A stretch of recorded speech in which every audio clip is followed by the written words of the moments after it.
បាទសួស្តីបងប្អូនអ្នកសិក្សាទាំងអស់គ្នាស្វាគមន៍មកកាន់វីដេអូបង្រៀនមួយនេះនៅក្នុងវីដេអូនេះលោកគ្រូលើកយកអត្ថបទអំណាចភាសាខ្មែរថ្នាក់ទី6យើងមួយទៀតត្រង់ទំព័រទី44 45ណា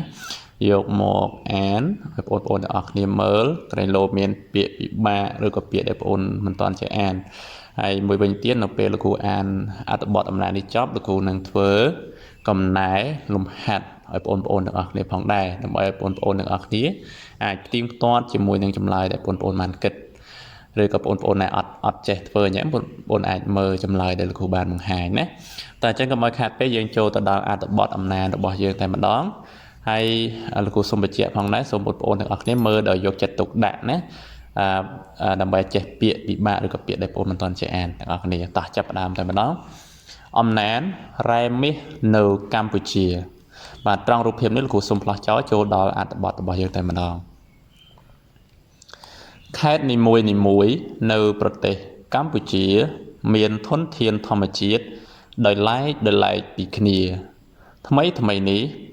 នៅខេត្តមណ្ឌលគិរីគេប្រទះឃើញធនធានក្នុងដីដ៏មានតម្លៃមួយទៀតគឺរ៉ែមាស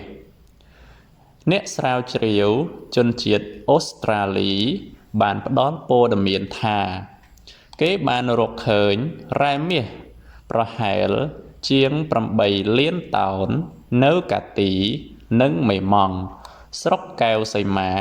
ខេត្តមណ្ឌលគិរីផ្នែកខ្លះនៃរ៉ែមាសក្នុងស្រុកនេះបានត្រូវក្រុមហ៊ុនចិនធ្វើវិនិយោគរួចទៅហើយរ៉ែមាសនៅមណ្ឌលគិរីជារ៉ែមាសដែលមានគុណភាពល្អអាចយកទៅធ្វើជាគ្រឿងអលង្ការផ្សេងសម្រាប់ប្រើប្រាស់ឬសម្រាប់លក់ដូរបានរ៉ែមាសមិនមែនមានតែនៅខេត្តមណ្ឌលគិរីទេនៅស្រុករវៀងខេត្តព្រះវិហារក៏មានរ៉ែមាសដែរប្រជាជននៅទីនោះយកការរែងរ៉ែមាសជារបរចិញ្ចឹមជីវិតតាំងពីយូរណាស់មកហើយពួកគេរែងមាសដោយកម្លាំងពលកម្មសុទ្ធសាធគេអាចរកមាសសុទ្ធបានពី5ជីទៅ1តម្លឹងក្នុងមួយសប្តាហ៍ឬយ៉ាងហោចណាស់ក៏បាន2ឬ3ជីមាសធម្មតាដែរគេអាចយករ៉ែមាសបានដោយការជីកលង់ដីរហូតដល់គេប្រទះឃើញស្រទាប់ដីពណ៌លឿងជាខ្សែគេយកដីនោះទៅរែងរួចគេយកទៅធ្វើអគ្គិសនីវិភាគយកមាសសុទ្ធ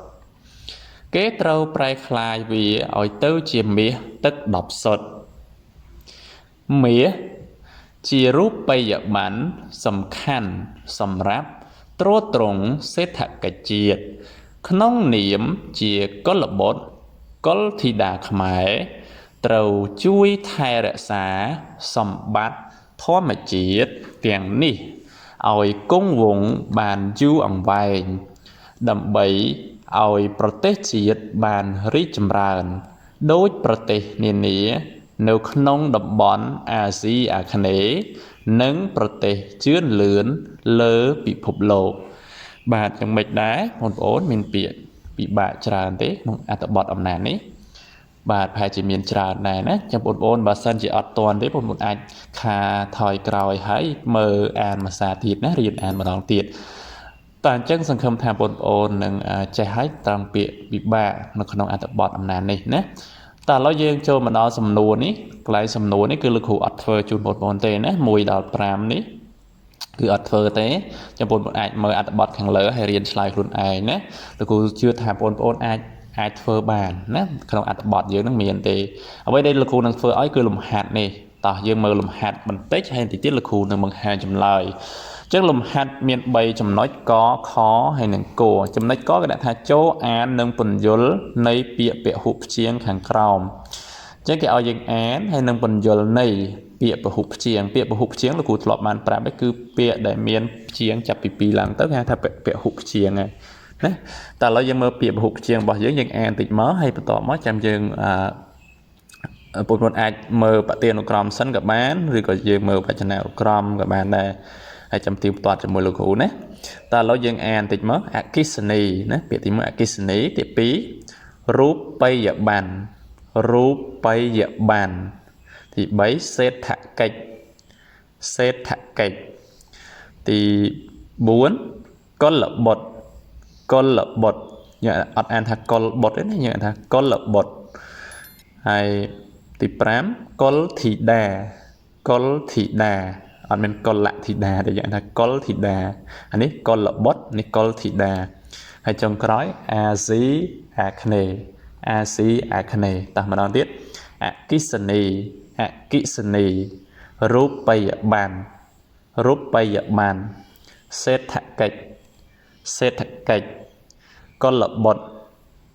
bột con thị đà acne chẳng biển này là cụ bạn nàyเราយើងនៅសល់តែប្រយោគលើទីទៀតlà cụនំបង្ហាញណាតើឥឡូវទី2ចំណុចខចំណុចខចូលរកពាក្យដែលមានន័យផ្ទុយនឹងពាក្យបាទអញ្ចឹងពាក្យផ្ទុយយើងមើលមានប្រមាណមាន4ណាពាក្យទី1យើងថាមាសសុទ្ធណាមាសសុទ្ធទី2គង់វង្សទី3រីកចម្រើនទី4ជឿនលឿនបាទអញ្ចឹងមាសសុទ្ធផ្ទុយនឹងអីគេគង់វង្សផ្ទុយនឹងអ្វីរីកចម្រើនផ្ទុយនឹងអីហើយនឹងជឿនលឿនតើពាក្យហ្នឹងផ្ទុយអីគេបងប្អូនសាកគិតសិនណាបាទហើយចាំមើលចម្លើយដែលលោកគ្រូបានបង្ហាញតើគិតហើយនៅបាទតើเราចូលមួយទៀតចំណុចគោចូលស្រង់គុណនាមចង្អុលនៅក្នុងអត្ថបទខាងលើបាទអញ្ចឹងគុណនាមចង្អុលហ្នឹងយើងរៀនរួចហើយនៅក្នុងមេរៀនមុនដូចដែរថាគុណនាមចង្អុលណាអញ្ចឹងតិចទៀតលោកគ្រូបង្ហាញចម្លើយទាំងអស់គ្នាឲ្យបងប្អូនទៀងទាត់តោះកុំឲ្យខាតពេលសង្ឃឹមថាបងប្អូនបានគិតនៅចម្លើយខ្លះហើយតើតើមួយលំហាត់នេះអញ្ចឹងលោកគ្រូសូមបង្ហាញចម្លើយជូនបងប្អូនតែម្ដងតោះយើងមើលទាំងអស់គ្នាចម្លើយចំណុចកបញ្យលពាក្យណាជាមិញយើងអានហើយឥឡូវយើងចូលដល់បញ្យលពាក្យជាពាក្យទី1អគិសនីមានន័យថាឋានៈពាក្យនាមណាឋានៈពាក្យរបស់នាមមានន័យថាភ្លើងអេເລັກទ្រិកបាទហ្នឹងគឺជាន័យរបស់វាហើយទី2រូបិយប័ណ្ណអញ្ចឹងឋានៈពាក្យរបស់វានាមមានថាមាសសំទោសប្រាក់មាសឬលោហៈធាតុដែលប្រទេសនីមួយបញ្ញត្តិឲ្យប្រើប្រាស់ជារបស់សម្រាប់ចាយវាយបាទអញ្ចឹងរូបិយប័ណ្ណហ្នឹងបើយើងនិយាយភាសាគឺលុយរបស់យើងហ្នឹងណាលុយប្រទេសនីមួយដូចប្រទេសយើងរៀលប្រទេសវៀតណាមអញ្ចឹងលុយដុងអញ្ចឹងទៅណាប្រទេស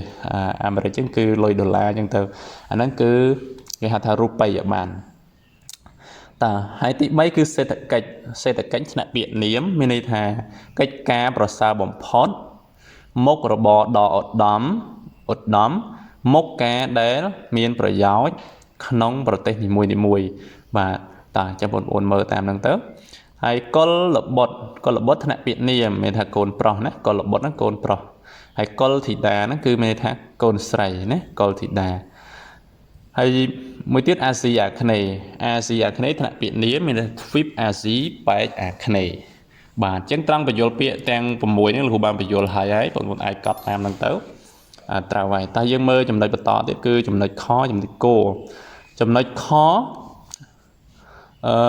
ចខគេឲ្យរកអីគេរកពាក្យផ្ទុយណាអញ្ចឹងពាក្យរបស់យើងមានដូចជា5ពាក្យមិញណាបាទទី1មានពាក្យមាសសុទ្ធបាទមាសសុទ្ធផ្ទុយនឹងអីគេគឺមាសខ្លាយណាទី2គង់វង្សផ្ទុយនឹងហិនហោចទី3រីកចម្រើនផ្ទុយនឹងអន់ថយ